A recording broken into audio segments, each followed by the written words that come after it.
அடுத்த தலைமுறை டிவியை பார்த்துக் கொண்டிருக்கிறீர்கள். அண்மை செய்தி. கோவை மாவட்ட ஆட்சியர் அலுவலகத்தில் பிற்படுத்தப்பட்டோர் நலத்துறை சார்பில் கிறிஸ்துவ மகளிருக்கு நலத்திட்ட உதவிகள் வழங்கப்பட்டன. அமைச்சர் சம்பத்குமார், எம்எல்ஏ மற்றும் லீமா ரோஸ் உடன் கலந்து கொண்டனர். 200 பெண்களுக்கு தலா 10,000 நிதியுதவி, சுயதொழில் பயிற்சி மற்றும் உபகரணங்கள் வழங்கப்பட்டன.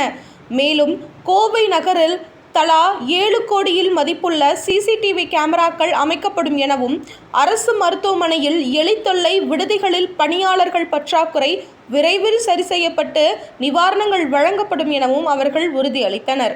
கவுண்டம்பாளையம் மேம்பாலம் தர சோதனைக்கு பிறகு திறக்கப்படும் எனவும் அவர்கள் உறுதியளித்தனர். சிறுபான்மையர் நலத்துறை மற்றும் கிறிஸ்துவ மகளிர் உதவி சங்கம் இணைந்து நடத்தும் பிற்படுத்தப்பட்டோர் மற்றும் வாழ்க்கையில் பின்தங்கிய பெண்களுக்கு சுயதொழில் செய்வதற்கான உதவித்தொகை தலா 10,000 ரூபாய் என்கின்ற விதத்தில் 200 பேர் இன்று பயனாளிகள் இருக்கிறாங்க. 50 பேருக்கு இன்று காசோலை கையில் வழங்கப்பட்டிருக்கு. 150 பெண்களுக்கு இசிஎஸ் முறையில் அவங்களுடைய பேங்க் அக்கௌண்ட்டில் நேரடியாக செலுத்தப்படும்.